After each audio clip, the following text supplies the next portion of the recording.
And thanks for joining us here at noon. I'm Connie Leonard in for Brooke today. Well, we begin with the Clark County, Indiana health officer concerned about EMS coverage in that area. Dr. Eric Yazel posted a letter on social media discussing the current shortage at New Chapel EMS. That's the agency founded by former Clark County Sheriff Jamie Knoll, who is now in jail. In the letter, Yazel says that they've instituted several initiatives to mitigate the strain on the system from New Chapel's current shortage and protect citizens if the issues worsen. Now, Yazel says the health department is allowing alternative providers to give service for transfers and non-emergencies and maximizing resources to other partners who help with EMS response. He goes on to say since June 1st, one prolonged response time of 20 minutes has been reported, and Yazel says they will continue to monitor those times. Well, today, defense attorneys for a man accused of assaulting and harassing women plan to challenge his re-indictment on a rape charge. 31-year-old Antonio Coleman has been deemed incompetent to stand trial multiple times.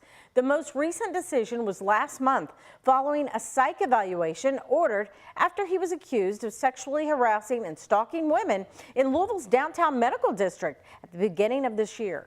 Last week, Coleman was re-indicted on a rape charge from 2022, in which he was also deemed incompetent to stand trial. Coleman's defense team is due in court again at 2 this afternoon. He's being held in Central State Hospital, where he's receiving mental health treatment.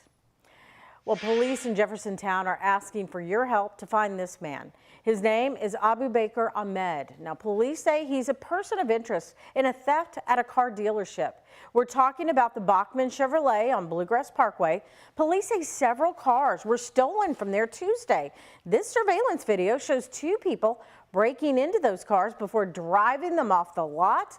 Those cars were a 2024 Corvette, a 2019 Camaro, and a 2021 Silverado.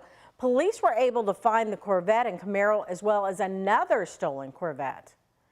Now, if you have any information about where he could be, you are asked to call Jeffersontown Police or email a tip to crimetips@jtownkypd.org. Based upon, though, the allegations here and the fact that this did result in the death of a 5-month-old child, I am going to set bond as requested by the state at $1 million at this time. A woman is behind bars in Jeffersonville on a $1 million bond, charged in the death of a 6-month-old who was in her care. Brittany Baylor faced a judge yesterday, nearly 2 years after the death of heiress Troy Edmondson. WHAS11's Jose Alonso and photojournalist Emma Gefter examined the length of time it took for those charges to be filed. 35-year-old Brittany Baylor was arraigned on Wednesday at the Clark County Circuit Court. These are images the mother of the child shared with us of her son. We asked the Indiana State Police why the arrest was made nearly 2 years after the crime was committed. They told us that they handed the case over to the Clark County prosecutor in September of that same year in 2022. County prosecutor is really the top law enforcement officer in each county. So sometimes they want to get as much information, as many facts as they can before they make their final determination. So in this case, we immediately commenced an investigation, and just as soon as we had received the information that we had requested to sort of wrap up that investigation, we filed the charges within days of receiving that. The state police took over the investigation per the request of the Jeffersonville Police Department. Now justice could soon be brought forth for this infant's family. In Clark County, Jose Alonso, WHAS11 on your side. Baylor is now facing felony charges of aggravated battery resulting in death and neglect of a dependent. Now, she is due back in court on June 18th. Well, here in Jefferson County, a judge is now reviewing the bond set for Rachel Flannery. She's charged with abusing babies at the Norton Commons daycare where she worked. Flannery was back in court yesterday trying to get her $25,000 bond reduced. She was arrested in September of 2022 after police say surveillance video showed her abusing children at the Vanguard Academy. The judge has not yet ruled on the bond reduction. She's expected back in court in August. A group of Metro Council members are offering portable air conditioning units to people in their districts who desperately need them. It's part of a program that Councilwoman Betsy Rui launched after the death of 17-year-old Christian Rukenya last summer.